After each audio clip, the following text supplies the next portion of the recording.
নমস্কার বন্ধুরা, আমি দিয়া জাপান থেকে আমার আরও একটা নতুন ব্লগে অনেক অনেক ওয়েলকাম আপনাদের সকলকে।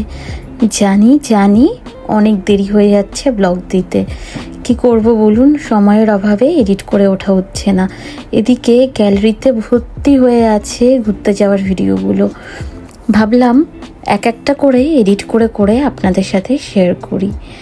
অনেকেই কমপ্লেন করেন মেসেজ করে যে এত লেট করে কেন ব্লগগুলো আসে, আসলে সময়ের বড় অভাব।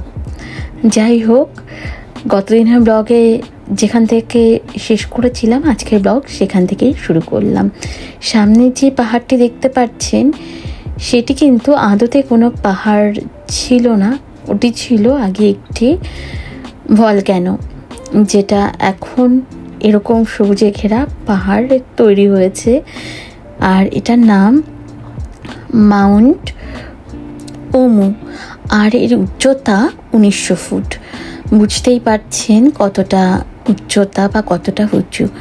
এখানে যাওয়ার খুব ইচ্ছে ছিল, তবে বিকেল 5টার সময় ওখানে ওঠা বন্ধ করে দেয়, যে কারণে আমরা আর যেতে পারলাম না।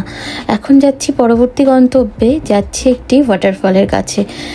রাস্তা দেখাচ্ছে 27 মিনিটের, তবে জানি না আদতে কখন যে পৌঁছতে পারবো, কারণ বুঝতেই তো পারছেন বা রাস্তাটা দেখে আশা করি আপনারা একটু হলেও ভাবতে পারছেন যে রাস্তাটা কতটা ভয়ানক। যেহেতু পাহাড়ি রাস্তা, তার উপরে সন্ধ্যা হয়ে গেছে, তার উপরে আমার হাজব্যান্ড একদমই নতুন ড্রাইভার, তবে সে খুব দক্ষতার সাথে সেফলি আমাদেরকে এখান থেকে নিয়েছে, পরবর্তী গন্তব্যেও নিয়ে গিয়েছিল।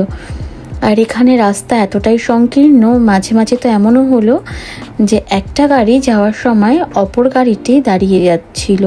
আর কি জানেন তো, জাপানের সব থেকে বড় যে প্রবলেমটা আমার মনে হয় পাহাড়ের রাস্তাগুলোতে হয়, সেটা হলো যেহেতু জাপানে গাড়ি চালানোর সময় আপনি কোনোভাবেই হর্ন বাজাতে পারবেন না কোনো এমার্জেন্সি কারণ ছাড়া। সে কারণে যেটা হয় যে এই পাহাড়ের বাঁকগুলোতে অপর প্রান্ত থেকে গাড়ি আসলে অনেক সময় বোঝা যায় না, তো সেক্ষেত্রে একটু স্লো চলতে হয়। তো যাই হোক, রাস্তাটা আমি আপনাদের সাথে শেয়ার করছি পুরোটাই, যাতে আপনারাও বুঝতে পারেন রাস্তাটা কতটা ভয়ানক ছিল।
আর এখন দেখে মনে হচ্ছে তো যে বেশটা আলো, তবে না, ওটা ক্যামেরাতেই লাগছে। দেখুন প্রত্যেকটা গাড়িতে কিন্তু আলো জ্বলছে, কারণ এখন বেশটা অন্ধকার হয়ে গিয়েছে।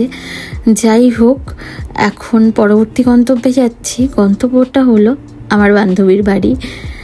বান্ধবী জাপান থাকলেও আমার ওর বাড়িতে কখনো যাওয়া হয়নি, কারণ আমাদের বাড়ি থেকে ওদের বাড়ির ডিস্টেন্সটা বেশ অনেকটা, মানে আমাদেরকে প্রায় 6-7 ঘন্টা ড্রাইভিং করে ওদের বাড়ি পৌঁছতে হতো, যে কারণেই ওদের বাড়িতে কখনো যাওয়া হয়নি। তবে এবার যেহেতু ওদের বাড়ির কাছেই যাওয়া হয়েছিল, ওই কারণে ওদের বাড়ি যাওয়ারও সিদ্ধান্ত নেওয়া হয়েছিল। তো চলুন এখন ওদের বাড়ির দিক যাওয়া যাক। আকাশটাকে একবার দেখুন, কি অপূর্ব লাগছে না? কতগুলো রং একসাথে আকাশে, দেখে মনে হচ্ছে যেন রঙের খেলা। আমরা যেই পথটি দিয়ে এখন যাচ্ছি তার দুপাশে পুরোটাই ফরেস্ট। আর আজকে আমার বান্ধবী আমাকে ফোন করে জানালো জাপানের বিখ্যাত সুইসাইড ফরেস্টের আশপাশ দিয়েই আমরা গিয়েছি ওদের বাড়িতে। তবে ওরা আমাদেরকে জানায়নি, কারণ তখন রাত হয়ে গিয়েছিল। আর যেহেতু রাত হয়ে গিয়েছে তো সবাই একটু তো ভয় পেয়েই যেতাম, যে কারণে আর সেরকমভাবে জানায়নি। আর যেটা বলার, জাপানে কিন্তু বিভিন্ন ধরনের এই প্যারানর্মাল অ্যাক্টিভিটি মাঝে মাঝেই শোনা যায় যে হয়েছে, যে কারণে হ্যাঁ একটু তো ভয় লাগেই। চলুন, প্রায় পৌঁছেই গিয়েছি ওদের বাড়ির কাছে। আসলে লাস্টের দিকে আর ব্লগ করা হয়নি, কারণ রাস্তা হয়ে গিয়েছিল একেবারেই অন্ধকার। আর এসে দেখি বান্ধবী এবং ওর হাজব্যান্ড সানি, ওরা কিন্তু দুজনেই ঠাকুরনগরের, তো ওরা দাঁড়িয়েছিল আমাদের অপেক্ষায়। আসলে আমাদের পৌঁছতে বেজে গিয়েছিল রাত 11:30। সব থেকে বড় কথা, ওরাও কিন্তু ঘুরতে বেরিয়েছিল, আর বেরিয়ে একসাথে আমাদের ঘোরারও কথা ছিল। তবে টাইমিংয়ের উল্টোপাল্টা এবং রাস্তার জ্যামের কারণে একসাথে আর ঘোরা হয়নি। তো ওদের বলেছিলাম তোরা বাড়ি চলে যা।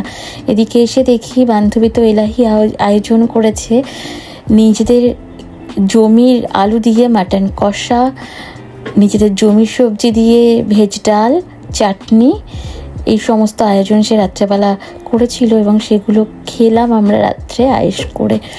এটা পরের দিন সকালে ওর ঘরের সামনেই এখানে রয়েছে ছোট্ট একটা ওয়াটারফল। এখন বাজে সকাল 6:30 মতো, আর টিপ টিপ করে বৃষ্টিও পড়ছে। আমি আর রায়া দুজন বেরিয়ে পড়েছি একটু আশপাশটা ঘুরে দেখার উদ্দেশ্যে। আর চারিদিকটা দেখুন কি সুন্দর পাহাড়ে ঘেরা। ওর বাড়ি থেকে কিন্তু মাউন্ট ফুজি খুব ভালোভাবেই দেখা যায়, তবে ওই যে আকাশের যে আজকে মুখ খুব ভার, মাউন্ট ফুজি তাই আর দেখতে পেলাম না। হাঁটতে হাঁটতে এলাম ওদের জমির কাছে। আর এই যে জাপানে ওদের এক টুকরো জমিতে এত সুন্দর করে সবজি চাষ করেছে, দেখেও বেশ ভালো লাগছিল। এটা কিন্তু একটা বড় জুকিনি। আর ওপাশে দেখুন থোকা থোকা প্রচুর ফুল গাছ হয়ে আছে। ওদের এই ক্ষেতের থেকে প্রচুর সবজি কিন্তু ওরা আমাদেরকে দিয়ে দিয়েছিল বাড়ি ফেরার সময়। আর সেগুলো আমরাও সবাইকে দিয়ে বেশ আরাম করে আয়েশ করে খাচ্ছি এখনো অবধি। আর চারিদিকটা দেখুন বেশটা সুন্দর, একদম সবুজে ঘেরা। বহুদিন পর দুজন বান্ধবী একসাথে একটা ফ্রেমে এলাম। তারপর ওর বাড়ি যেয়ে চা আর ব্রেকফাস্ট খেয়ে বেরিয়ে পড়লাম পরের গন্তব্যে।